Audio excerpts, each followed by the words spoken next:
Les enseignements bibliques de l'Église du témoignage de l'Évangile du Christ. Si nous obéissons, si nous restons et marchons dans ses commandements, l'Éternel Dieu promet d'être l'ennemi de nos ennemis et l'adversaire de nos adversaires. Vous voyez ici, Dieu n'a pas dit si vous jeûnez beaucoup, si vous priez beaucoup. Bien vrai que nous allons jeûner, nous allons prier. Mais si nous obéissons à Dieu et que nous observons ses lois et ses commandements, sans jeûner et sans prier, Dieu lui-même déclare qu'il sera l'ennemi de nos ennemis.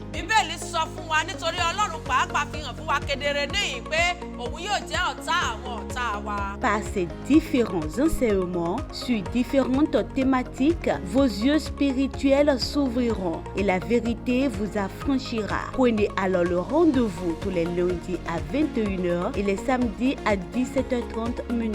Les enseignements bibliques de l'Église du témoignage de l'Évangile du Christ. Ne ratez surtout pas ce programme pour votre élévation spirituelle.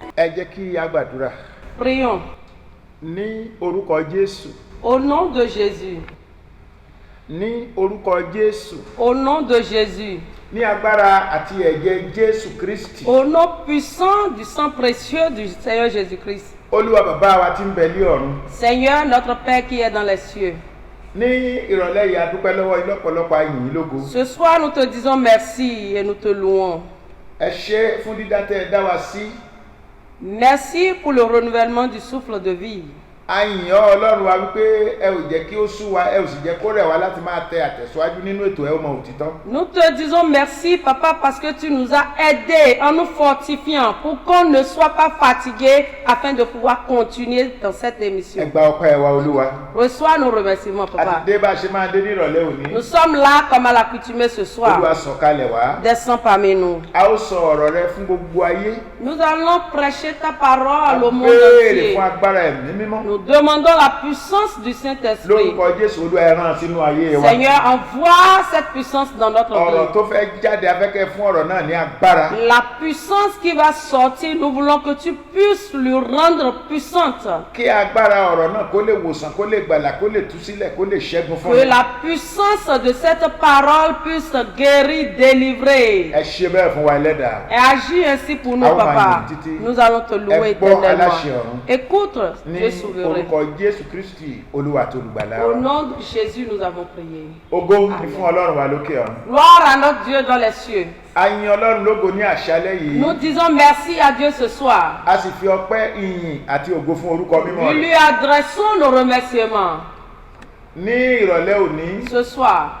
bẹ́ẹ̀ gẹ́gẹ́ là ń dúpẹ́ lọ́wọ́ gbogbo ẹ̀yin tí ẹ ń láǹfààní tẹ́ máa ń wo ètò ẹ ó mọ òtítọ́. Nous envoyons nos mots de remerciement à l'endroit de tous ceux-là qui suivent l'émission. Vous connaîtrez la vérité. Àdúrà wa ni wípé ojú tẹ́ fi ń wò wá ojú náà ò ní fọ́, etí tẹ́ fi ń gbọ́ wá etí náà ò sì ní di. Notre prière à votre endroit est que vous n'allez pas devenir aveugle ni sourd. Ní ìrọ̀lẹ́ òní, Ce soir, ẹṣin ọ̀rọ̀ tí a ó bá wa sọ le thème du message, gẹ́gẹ́ bí ohun tí Ọlọ́run fi sí wa lọ́kàn. comme ce que Dieu nous a mis à cœur. Òun náà ni mo pè ní kí ni Ọlọ́run ń béèrè lọ́wọ́ àwa ìdílé Kristẹni. Est intitulé Que demande Dieu aux membres d'un foyer chrétien? Kí ni Ọlọ́run ń béèrè lọ́wọ́ ìdílé Kristẹni? Que demande Dieu aux membres ou à chaque membre d'un foyer chrétien? Nígbà tá a bá sọ pé ìdílé Kristẹni, Quand nous parlons du foyer chrétien, bàbá, papa, ìyàwó la femme àti àwọn ọmọ. et les enfants. Ó lè ṣeé ṣe ní ìgbà mìíràn káwọn ọmọ ọ̀dọ́ wà pẹ̀lú wa pẹ̀lú. Et c'est aussi possible d'avoir d'autres enfants avec nous. Gbogbo àwọn wọ̀nyí la pè ní ìdílé Kristẹni. Tout cela ensemble constitue le foyer chrétien. Ní ìdílé Kristẹni, Ọlọ́run ń béèrè ojúṣe lọ́wọ́ ẹnì kọ̀ọ̀kan. Dans le foyer chrétien, Dieu demande un devoir auprès de chaque membre. Fún ẹ̀kúnrẹ́rẹ́ àlàyé, Pour de plus amples a ó wo informations, Bíbélì mímọ́ tí ń ṣe ọ̀rọ̀ Ọlọ́run. nous allons voir la parole de Dieu. Nínú ìwé Genesis orí ìkíní, Dans le livre de Genèse chapitre 1, a ó ka ẹsẹ̀ ìkejìdínlọ́gbọ̀n verset 28, tí ó kà báyìí wípé il dit ceci. Ọlọ́run sì súre fún wọn. Dieu les bénit Ọlọ́run sì wí fún wọn pé et Dieu leur dit, ẹ máa bí sí kí ẹ sì máa rẹ̀ sí. Soyez féconds, multipliez, Kí ẹ sì máa gbilẹ̀. remplissez la Kí terre ẹ sì ṣe ìkáwọ́ rẹ̀. et l'assujettissez Kí ẹ sì máa jọba lórí ẹja òkun et dominez sur les poissons de la àti mer, lórí ẹyẹ ojú ọ̀run sur les oiseaux du ciel àti lórí ohun alààyè gbogbo et sur tout tí animal ń rákò lórí ilẹ̀. qui se meut sur la terre. Ògo ni fún Ọlọ́run wa lókè ọ̀run. Gloire à notre Dieu dans les cieux. Ètò Ọlọ́run ni wípé Le plan de Dieu, c'est kí ìran ènìyàn kó máa pọ̀ sí. que le monde se multiplie. Yẹn ni wípé nígbà tí ọkọ àti aya tí wọ́n bá wà kí wọ́n máa bí ọmọ. Cela voudra dire, entre mari et femme, on doit avoir des enfants. Eléyìí ló mú Pápálayé fi ń tẹ àtẹ̀síwájú. Et c'est ce qui permet au monde d'évoluer. Ní ìdílé Kristẹni ojúṣe wà tí ẹnì kọ̀ọ̀kan gbọ́dọ̀ ní láti máa ṣe. Mais dans un foyer chrétien, chaque membre de ce foyer a un devoir, un rôle à jouer. Àṣẹ Ọlọ́run ni wípé Le commandement de Dieu, c'est kí que a máa bí ọmọ. nous allons enfanter, Kí a bí procréer. níwọ̀n tí a lè ṣe àbójútó rẹ̀. Mais nous devons faire le nombre d'enfants dont nous avons la capacité de supporter. Ìdí nìyẹn tó fi sọ bẹ́ẹ̀ pé kí ẹ máa ṣe ìkáwọ́ rẹ̀. C'est pourquoi il nous a demandé de l'assujettiser. Ó tẹ̀síwájú. Il continue. Lẹ́yìn tí a bá ti bí àwọn ọmọ wọ̀nyí tán Quand nous allons mettre au monde ces enfants àti òbí àti àwa ọmọ. et enfants et nous parents, Olúkúlùkù ló ní ojúṣe tiẹ̀ tó gbọ́dọ̀ máa ṣe ní ìdílé. chacun a son rôle à jouer pour le bien-être du Bí foyer. ẹnìkan bá kùnà láti ṣe ojúṣe tó yẹ kí wọ́n kó ṣe Si ní ìdílé quelqu'un se Kristẹni. lasse de jouer convenablement son rôle, Ìdílé Kristẹni kò ní jẹ́ ohun tí Ọlọ́run ń fẹ́ mú. le foyer chrétien ne va plus plaire à Dieu. Ìkùnà láti ṣe ojúṣe ẹnìkọ̀ọ̀kan ní ìdílé Kristẹni kò ní jẹ́ kí ìdílé Kristẹni kó jẹ́ ohun tí Ọlọ́run ń fẹ́ mú. L'échec d'accomplir convenablement son rôle au niveau de chaque membre du foyer ne peut plus refléter un foyer chrétien. Ẹ jẹ́ ká wò ó kí ni àwọn ojúṣe tí àwọn ọmọ tí wọ́n gbọ́dọ̀ máa ṣe ní ìdílé Kristẹni. Allons-y voir le rôle que les enfants doivent jouer au sein d'un foyer chrétien. Ní inú ìwé Éfésù orí 6 Dans le livre des Éphésiens chapitre 6, ẹsẹ̀ kìíní sí ìkẹta Bíbélì wípé du 1er au 3e verset, la ó ní Bible ẹ̀yin dit: ọmọ ẹ máa gbọ́ ti àwọn òbí yín nínú Olúwa Enfants, obéissez à vos parents selon le Seigneur, nítorí pé èyí ni ó tọ́. car cela est juste. Ẹsẹ̀ kejì ó ní bọ̀wọ̀ fún bàbá àti ìyá rẹ. Verset 2, honore ton père et ta mère. Èyí tí í ṣe òfin ìkíní pẹ̀lú ìlérí. C'est le premier commandement avec une promesse. Ẹsẹ̀ kẹta á ní kí ó lè dára fún ọ àti kí ìwọ kí ó lè wà pẹ́ ní ayé. Verset 3, afin que tu sois heureux et que tu vives longtemps sur la Ìyẹn ni terre. pé ní ìdílé Kristẹni Cela voudra dire que dans le foyer chrétien, àwọn ọmọ tí a bí tí à ń tọ́ ní ìlànà Olúwa. les enfants que nous avons mis au monde et que nous éduquons selon la voie de Dieu, Ẹ̀tọ́ wọn ojúṣe wọn ni pé kí wọ́n máa gbọ́ ti àwọn òbí wọn. leur devoir du moins est d'obéir aux parents. Nínú ayé láti ń rí lòbí ò gbọ́ tọmọ kò gbọ́ ti bàbá kò gbọ́ ti ìyá. C'est dans ce monde nous Láti ń rí ni pouvons, ọmọ sọ́rí lọ́mọ ò gbọ́ ti ìyá kò gbọ́ ti bàbá. nous voyons des enfants qui désobéissent à leur papa, à leur maman. Nídìílé Kristẹni Dans le foyer chrétien, dandan ló jẹ́ fún ọmọ tá a bí nídìílé Kristẹni láti máa gbọ́ ti òbí àti àwọn òbí rẹ̀ ìyẹn ni pé ti bàbá àti ìyá rẹ̀. il est impératif à tout enfant, membre d'un foyer chrétien, d'obéir à ses parents. Bíbélì sọ pé èyí ni ó tọ́ La Bible dit cela est juste. lójú ohun tí Ọlọ́run fi àṣẹ sí ni pé ó tọ́ kí ọmọ kó gbọ́ ti bàbá kó gbọ́ ti ìyá. Ce que Dieu a ordonné, c'est l'obéissance à ses parents. Ó wá tẹ̀síwájú ní bọ̀wọ̀ fún bàbá àti ìyá rẹ̀. Il dit honore ton père et ta Èyí mère. tí í ṣe òfin ìkíní pẹ̀lú ìlérí. C'est le premier commandement accompagné de promesses. Ọlọ́run ṣe ìlérí yìí. Dieu a fait cette promesse, Ó ṣe òfin yìí. il a fait cette loi, il a établi cette Ó loi wá fi ìlérí tẹ̀ ẹ́ lẹ́yìn. et il a accompagné d'une promesse. Òfin náà ni wípé fọ̀ọ́sẹ́ ni dandan ni pé kí ọmọ nínú ìdílé Kristẹni kó gbọ́ tàwọn òbí rẹ̀. La loi, c'est que l'enfant dans un foyer chrétien doit obéir à ses parents. A ò gbọ́dọ̀ rí ọmọ nídìílé Kristẹni kó kọ̀ pé òun ò ní bá bàbá òun sin Ọlọ́run tí bàbá ń sìn. Nous ne devons pas trouver des enfants rebelles au sein d'un foyer chrétien. Bíbélì sọ wípé òfin kìíní ni La Bible dit que c'est le premier commandement. fún ọmọ tá a bí nídìílé Kristẹni pé kó gbọ́ ti bàbá àti ìyá rẹ̀. Pour un enfant qui est né dans un foyer chrétien d'obéir à sa génitrice et à son géniteur. Ìlérí tó wá tẹ̀lé rẹ̀ ni wípé La promesse qui l'accompagne, c'est ó di que dandan ọmọ tó bá ń bọ̀wọ̀ fún bàbá àti ìyá Bíbélì sọ wípé yóò dára fún wọn. l'enfant qui obéit ses parents sera heureux. Ìlérí tó tún tẹ̀lé ni wípé wọn yóò pẹ́ láyé.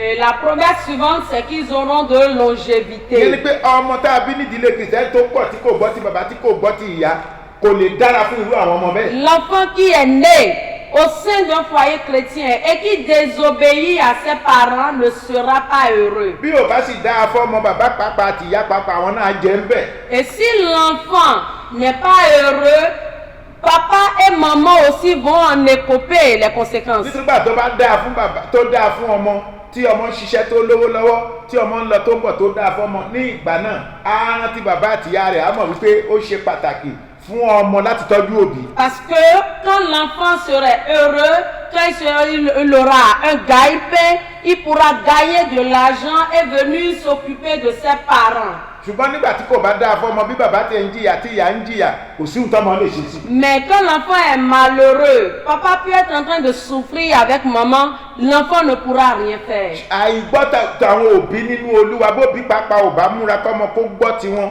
kí wọn kó tọ́ ọmọ ní ọ̀nà Olúwa kọ́mọ kó gbọ́ tiwọn eléyìí pàápàá ó lè ṣe okùnfà ìyà tí òbí lè jẹ nígbà tí wọ́n bá ń dógbó. Même spirituellement, si papa et maman ne peuvent pas s'efforcer pour pouvoir éduquer tel que cela se doit leurs enfants, quand ils seront vieux, ils auront à récolter les conséquences négatives. Nítorí ìdí èyí C'est pourquoi gbogbo ẹ̀yin ọmọ nídìílé Kristẹni vous, enfants, dans un foyer chrétien, dans ètò tous les foyers Ọlọ́run àti chrétiens òfin d'ailleurs, Ọlọ́run fún yín ni pé ẹ gbọ́dọ̀ gbọ́ ti àwọn òbí yín. le plan de Dieu pour vous, c'est que vous devez obéir à vos Gbígbọ́ ti àwọn parents. òbí lẹ́àkọ́kọ́ fún àwọn ọmọ nídìílé Kristẹni ni pé ojú ọ̀nà ìgbàlà táwọn òbí yín wà ó di dandan fún gbogbo ọmọ tá a bí nídìílé Kristẹni láti tọ ojú ọ̀nà kan náà pẹ̀lú Cela àwọn òbí voudra wọn. dire que tous les enfants d'un foyer chrétien doivent pouvoir suivre le chemin du salut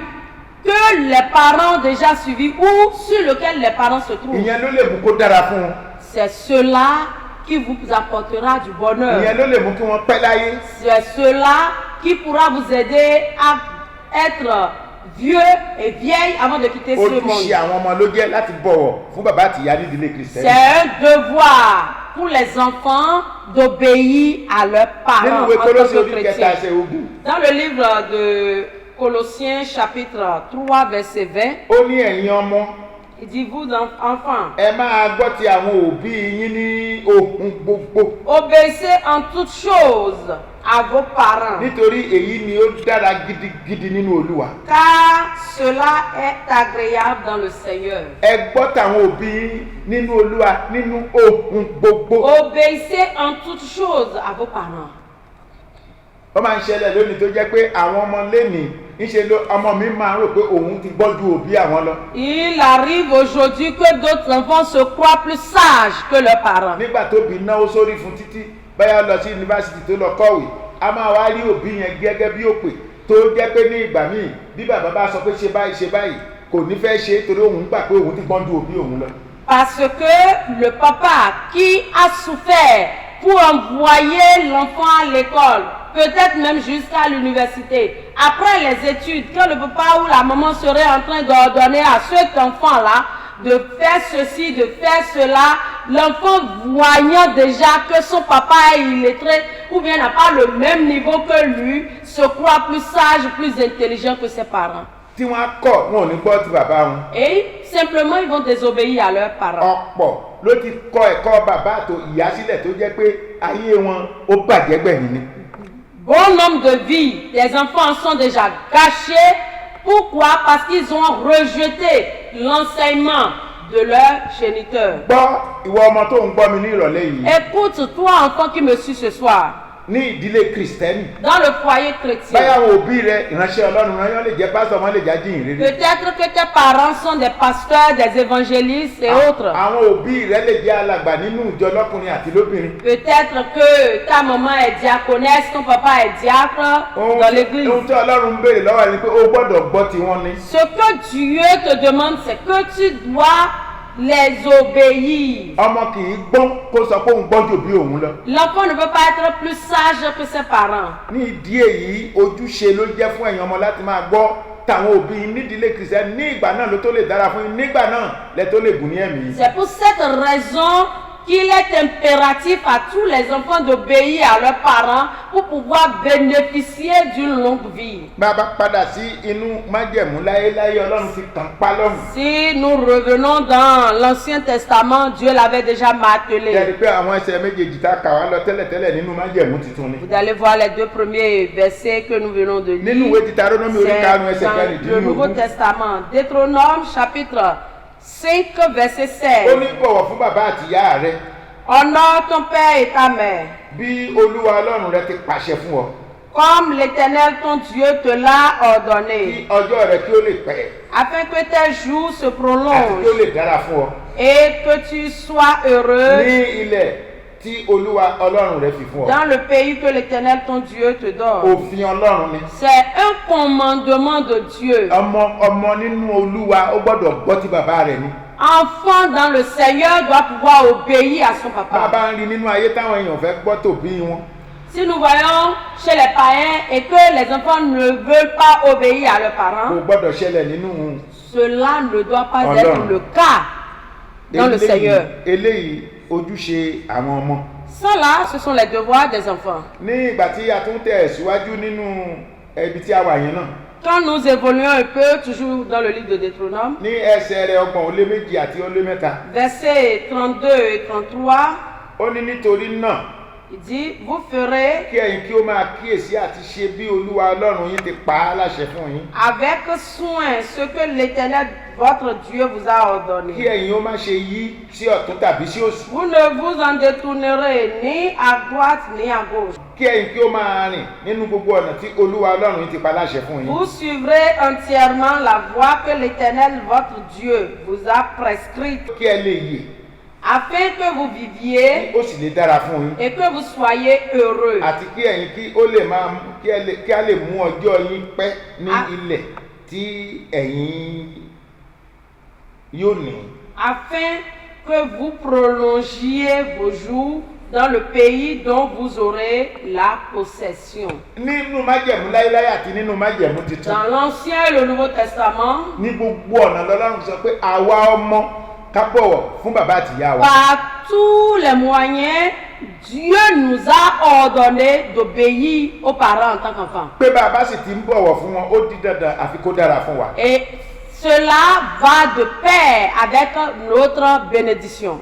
bọ̀wọ̀ fún bàbá àtìyá rẹ Honore ton père et ta mère kí ó lè dára fún ọ. pour que tu sois heureux. èyí ni ojúṣe àwọn ọmọ nídìílé Ça, kìrìsìtẹ́nì. c'est le devoir des enfants dans un foyer chrétien. àwọn òbí Les parents. ìwé Éfésù kan yẹn náà orí kẹfà ẹsẹ̀ rẹ̀ 4. Le livre des Éphésiens, chapitre 6, verset 4, ó ní il dit, àti ẹ̀yin bàbá Eh, ẹ má ṣe mú àwọn ọmọ yín bínú n'attristez pas vos enfants, ṣùgbọ́n mais ẹ máa tọ́ wọn nínú ẹ̀kọ́ élevez-les en les corrigeant àti ìkìlọ̀ Olúwa. et en les instruisant selon le Seigneur. àwa tá a jẹ́ òbí ọmọ Nous qui sommes parents, ojúṣe tiwa ni láti máa tọ́ àwọn ọmọ láti máa kọ́ wọn. notre devoir c'est de pouvoir éduquer nos enfants. kò gbọ́dọ̀ sú wa láti máa kọ́ àwọn ọmọ lẹ́kọ̀ọ́ tó yẹ ká kọ́ wọn ní ìdílé. Nous ne devons pas être fatigués pour pouvoir instruire nos enfants avec des enseignements dignes ní à la ìgbà tí maison. àwọn ọmọ bá ń hùwà tí ò da tí wọ́n ń gbé gbèsè tí ò da tí bàbá àti ìyá ni láti kìlọ̀ fáwọn ọmọ pé wọn kì í ṣe bẹ́ẹ̀. Quand les enfants sont en train de mener des actes, de poser des actes qui n'honorent pas Dieu ou la société, c'est aux parents de dire non, cela ne doit pas être ainsi. ká kọ́ wọn pẹ̀lú ìfẹ́. Nous allons les éduquer avec amour. bíbélì sọ pé ká má ṣe mú wọn bínú. La Bible nous défend de les mettre en colère ou de les attrister. ọ̀pọ̀lọpọ̀ òbí lè ní àwọn ọmọ wọn ò lè súnmọ́ wọn láti bá wọn sọ̀rọ̀. Il y a plein de parents aujourd'hui, leurs enfants ne peuvent même pas se rapprocher d'eux pour discuter de quelque chose. àwa avec òbí eux. ọ̀rẹ́ la gbọ́dọ̀ jẹ́ pẹ̀lú àwọn ọmọ wa. Or, nous en tant que parents, nous devons être amis à nos enfants. nígbà táwọn ọmọ bá ń ṣe ìwà tí ó da dandan ni a gbọ́dọ̀ ní àǹfààní láti ní ìgboyà láti kìlọ̀ fún wọn. Quand les enfants sont en train de poser des pas qui n'honorent pas Dieu ou bien la société, nous devons avoir le courage de les ramener sur la bonne voie. ẹ̀kọ́ ọ̀rọ̀ Ọlọ́run a gbọ́dọ̀ fi máa kọ́ wọn. Nous devons les instruire selon la parole de Dieu. ọ̀pọ̀lọpọ̀ òbí wọn ò lè jí bá wọn gbàdúrà láàárọ̀ dépò kí wọ́n ká ọ̀rọ̀ Ọlọ́run sí etí wọn. Il y a bon nombre de parents qui ne peuvent même pas se réveiller les matins pour pouvoir prier avec leurs enfants et lire dans les oreilles la parole de Dieu. ọ̀rọ̀ yìí ló máa jẹ́ kí ọkàn wọn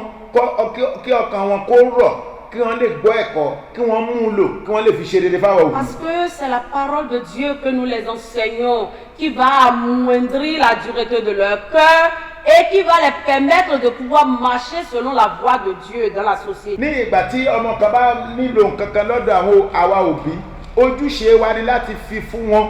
Quand un enfant aurait besoin de quelque chose auprès de nous en tant que parents, cela est de notre ressort de pouvoir pourvoir aux besoins de ses bí enfants. ọmọ bá dàgbà débi tí òbí ò lè náwó sí i lórí mọ́ ọmọ pàápàá mọ òbí pẹ̀lú àsìmọ̀. Si l'enfant prend de l'âge et le parent sait qu'il ne peut plus dépenser sur cet enfant, l'enfant même le saura et le parent aussi. a ò va le gbọ́dọ̀ bí savoir. ọmọ kí a má lè ṣe ojúṣe tó yẹ ká ṣe lórí ọmọ kí ọmọ kó lè wúlò lọ́jọ́ iwájú. Nous ne devons pas échouer sur notre devoir parentaux pour que les enfants puissent être quelque chose dans la société. àwa òbí ló ní kíkọ́ ọmọ títọ́ wọn sí ọ̀nà tó tọ́ àti ọ̀nà tó yẹ ojúṣe àwa òbí ni nídìílé kristẹni. Il est de notre ressort de pouvoir éduquer, de pouvoir instruire les enfants selon la parole de Dieu. bíbélì sọ pé tọ́ ọmọ ní ọ̀nà tí ó tọ́ nígbà tó bá dàgbà ìwé òwe ó ní kò ní kúrò nínú rẹ̀. Le livre de Proverbes a dit d'instruire l'enfant et quand il sera vieux, il ne s'en détournera point de la voie de Dieu. nígbà tí a tún wà nínú ìwé Hébérù Quand nous sommes dans le livre d'Hébreux des Hébreux, orí rẹ̀ kejìlá chapitre 12, a ó lọ kà láti ẹsẹ̀ 5 sí ẹsẹ̀ 11. versets 5 à 11. Et vous avez oublié l'exhortation qui vous est adressée comme à des fils. Mon fils, ne méprise pas le châtiment du Seigneur et ne perds pas courage lorsqu'il te reprend. Car le Seigneur châtie celui qu'il aime et il frappe de la verge tous ceux qu'il reconnaît pour ses fils. Supportez le châtiment. C'est comme des fils que Dieu vous traite. Car quel est le fils qu'un père ne châtie point? Mais si vous êtes exempts du châtiment auquel tous ont part, vous êtes donc des enfants illégitimes et non des fils. D'ailleurs, puisque nos pères, selon la chair, nous ont châtiés et que nous les avons respectés, ne devons-nous pas, à bien plus forte raison, nous soumettre au Père des esprits pour avoir la vie? Verset 10. Nos pères nous châtiaient pour peu de jours, comme ils le trouvaient bon. Mais Dieu nous châtie pour notre bien, afin que nous participions à sa sainteté. Il est vrai que tout châtiment semble d'abord un sujet de tristesse et non de joie, mais il produit plus tard, pour ceux qui ont été ainsi exercés, un fruit paisible de justice. Ògo ni fún Ọlọ́run wa lókè ọ̀run. Gloire à notre Dieu dans les cieux. ọ̀rọ̀ yìí Cette àwa parole òbí lọ́lọ́run ń sọ̀rọ̀ fún. est adressée à nous géniteurs. a gbọ́dọ̀ máa bá àwọn ọmọ wí. Nous devons reprendre nos enfants. nígbà tá a bá ń bá àwọn ọmọ wí Quand nous les châtions, ká máa wojú wọn báyà ọmọ kan bínú nítorí pé ó ní ìbáwí kan kò dàbí ohun ayọ̀ nígbà tá a bá báyàn wí. on ne va pas les châtier avec complaisance. Non, nous devons les châtier tel que cela est de l'ordre normal des choses. bí a bá ń bá èèyàn wí arẹ̀wẹ̀sì náà ni. C'est Ojú rẹ̀ normal, arẹ̀wẹ̀sì. c'est normal.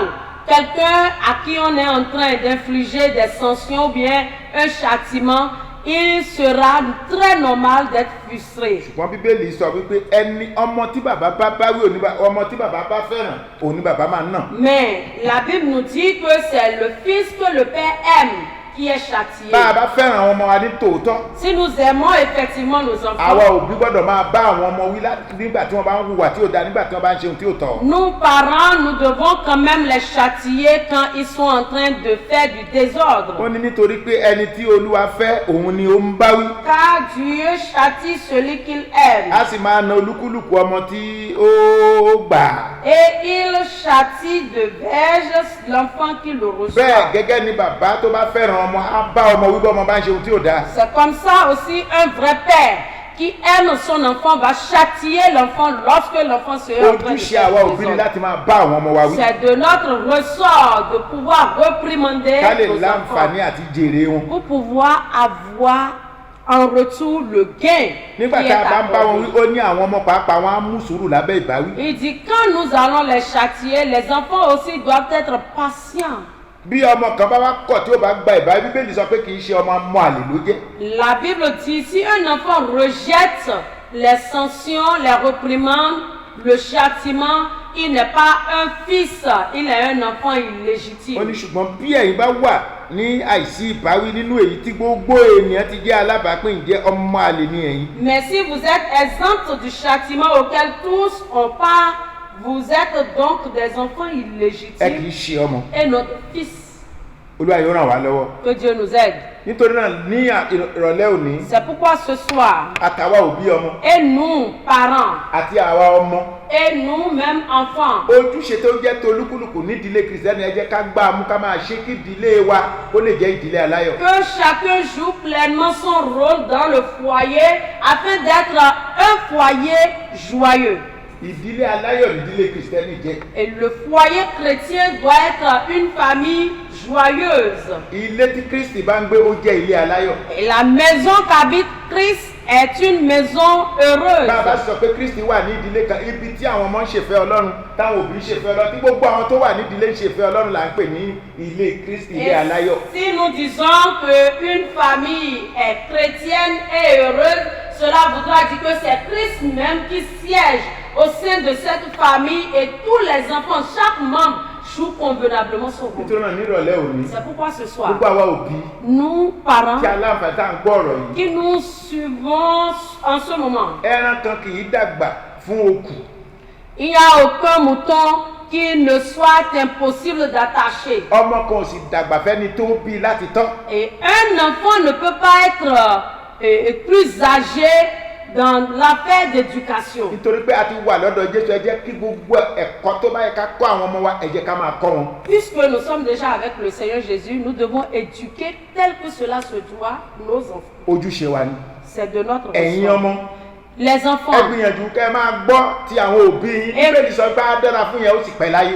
efforcez-vous d'obéir à vos parents. La Bible a dit que vous serez heureux et vous aurez une longévité. agbára ńlá ọlọ́run tí àwọn ọ̀rọ̀ yóò fi yá wa òbí á sì fi yá wa ọmọ jésù nínú àánú rẹ̀ kó gbé wọ wá. La grande puissance de Dieu pour pouvoir mieux comprendre encore ces paroles, que Jésus dans sa miséricorde nous l'accorde. ẹ jẹ́ kí a gbàdúrà. Prions. bàbá tí ń pẹ lọ́run nírọ̀lẹ́ yìí a ti pẹ́ lọ́wọ́ yín ẹgbàá Notre pẹ́ wa. Père qui est dans les cieux, ce soir, nous te disons merci, reçois nos ọ̀rọ̀ rẹ remerciements. ti jáde sáwa òbí Ta parole s'est adressée déjà à nous, ó sì géniteurs, jáde sí àwọn ọmọ wa pẹ̀lú. de même qu'aux enfants. àtàwa òbí àtàwọn ọmọ. Et nous et les bàbá enfants. béèrè fún agbára ẹ̀mí mímọ́ yín. Père, nous demandons la puissance du Saint-Esprit pé kó máa tọ́ wa ká lè máa ṣe ìfẹ́ yín. qui pourra nous orienter pour pouvoir faire ta kí volonté. àti àwa àti àwọn ọmọ wa Et nous et nos ká enfants, lè jẹ́ ìṣúra fún yín lórí ilẹ̀. nous puissions être un trésor pour toi lórúkọ sur jésù olúwa ṣe bẹ́ẹ̀ fún wa terre. nírọ̀lẹ́ yìí. Et agis ainsi pour nous, Papa, au nom àtàwa de àtàwọn ọmọ Jésus. ẹ̀pọ̀ wa pọ̀ ẹ̀sùn rè fún wa. Et nous et nos enfants, rassemble-nous et bénis-nous. nípasẹ̀ àwọn ọ̀rọ̀ wọ̀nyí ní ọjọ́ ológo ká lè fìjọba ọlọ́run ṣe. À travers cette parole, au dernier jour, pour que nous puissions hériter le royaume des cieux. agbàdúrà yìí pẹ̀lú ọpẹ́ àti ìgbàgbọ́ ní orúkọ jésù kristi olúwa àti olùgbàlà Nous wa. avons fait cette prière avec des actions de grâce au nom de Jésus-Christ de Nazareth. amen. Amen. Les enseignements bibliques de l'Église du témoignage de l'Évangile du Christ. si nous obéissons si nous restons et marchons dans ses commandements. L'Éternel Dieu promet d'être l'ennemi de nos ennemis et l'adversaire de nos adversaires. Vous voyez ici, Dieu n'a pas dit si vous jeûnez beaucoup, si vous priez beaucoup. Bien vrai que nous allons jeûner, nous allons prier. Mais si nous obéissons à Dieu, et que nous observons ses lois et ses commandements, sans jeûner et sans prier, Dieu lui-même déclare qu'il sera l'ennemi de nos ennemis.